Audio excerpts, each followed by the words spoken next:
Hi అండి, ఎలా ఉన్నారు మీరు ఫ్రెండ్స్? నేను చాలా బాగున్నానండి ఫ్రెండ్స్. ఈరోజు అయితే మరికొన్ని పదాలతో మీ ముందుకు వచ్చి ఉన్నానండి.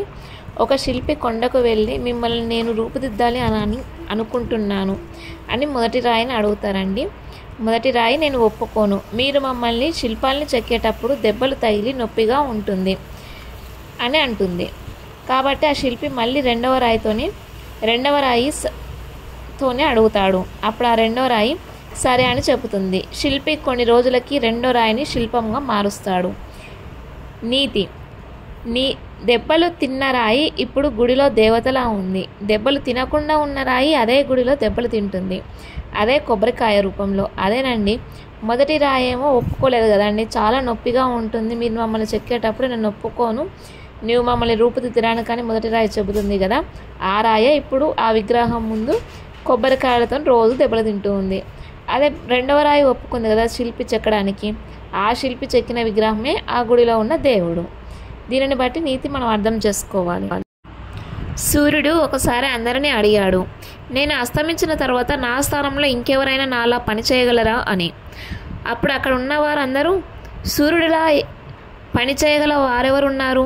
అంతటి శక్తివంతమైన కాంతిని ఎవరు ఇయ్యగలరు? ఎవరు ఇయ్యలేరని ఎవరు మాట్లాడలేదు. అప్పుడు మెల్లగా కొవ్వొత్తి అంది, నేను ప్రయత్నించి చూస్తాను అని. అదేనండి ఆత్మవిశ్వాసం. అదేనండి మనం చిన్నప్పటి నుంచి వింటున్నాం కదా, కుందేలు తాబేలు కథ, అలాంటిదండి. ఏది శాశ్వతం? మన వెనుక ఉన్న డబ్బా, మన ముఖానికి ఉన్న అందమా, మనతో ఉన్న అధికారమా?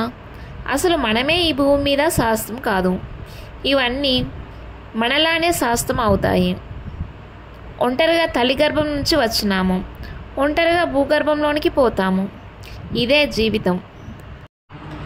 మొలకెత్తడం విత్తనం యొక్క విజయం కాదు, ఇంకా అది మొలకెత్తాల ఒక మహావృక్షంగా మారడానికి కొన్ని సంవత్సరాలు పడుతుంది. అది ఆరంభం మాత్రమే. చిన్న చిన్న గణతలకు పొంగిపోయి ఆగిపోయే మనిషి జీవితం ఎప్పటికీ మహావృక్షంగా ఎదగలేదు. కాబట్టి చిన్న చిన్న గణతలకు పొంగిపోకుండా, అంతటితో జీవితం ఆగకుండా ఇంకా ముందుకు సాగడానికి ఇంకా చాలా కృషి చేయాల్సి ఉంటుంది. ఎప్పుడైతే ఒకరిని గౌరవించడం నేర్చుకుంటామో, ఎప్పుడైతే ఒకరి కోపాన్ని సహనంతో ఓర్చుకుంటామో, ఎప్పుడైతే ఆలోచించి నిర్ణయాలు తీసుకుంటామో, ఎప్పుడైతే మనల్ని ద్వేషించు వారు కూడా మనల్ని ప్రేమించడం ప్రారంభిస్తారో, ఎప్పుడైతే మనల్ని మనమే బలంగా నమ్ముకొని శ్రమిస్తామో, అప్పుడే మనం ఒక గొప్ప వ్యక్తిగా ప్రశంసించబడతాము.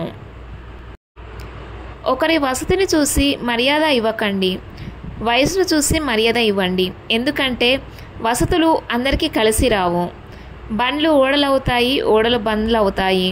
కానీ వయసు మాత్రం కాలంతో పాటు అందరినీ సమానంగా పెరుగుతూనే ఉంటుంది. మన సంతోషాన్ని ఎవరి కోసమో ఎందుకోసమో పణంగా పెట్టొద్దు. మన సంతోషం మనదే, ఆ సంతోషాన్ని హాయిగా అనుభవిద్దాం. మనం జీవితంలో ఒక్కసారే జీవిస్తాము అంటే అది తప్పు. మనం జీవితంలో రోజు జీవిస్తాము. మనం జీవితంలో ఒక్కసారే చస్తాము, ఇది నిజం. మనం చనిపోయినాక కూడా మన జీవితం గురించి మనం చనిపోయినాక కూడా చాలామంది మాట్లాడుకుంటారు. అది మనం జీవించిన జీవితాన్ని బట్టి ఉంటుంది. మనల్ని బాధపెట్టిన సందర్భాల గురించి ఎక్కువగా ఆలోచించొద్దు. ఎందుకంటే కాలం అన్నింటికీ సమాధానం తప్పకుండా చెప్పి తీరుతుంది. కావలసింది కాస్తంత ఓర్పు, సహనం మాత్రమే. ప్రతి రూపాయి ఆలోచించి ఖర్చు పెడుతున్నాడు అంటే పిసినారి అని అర్థం కాదు.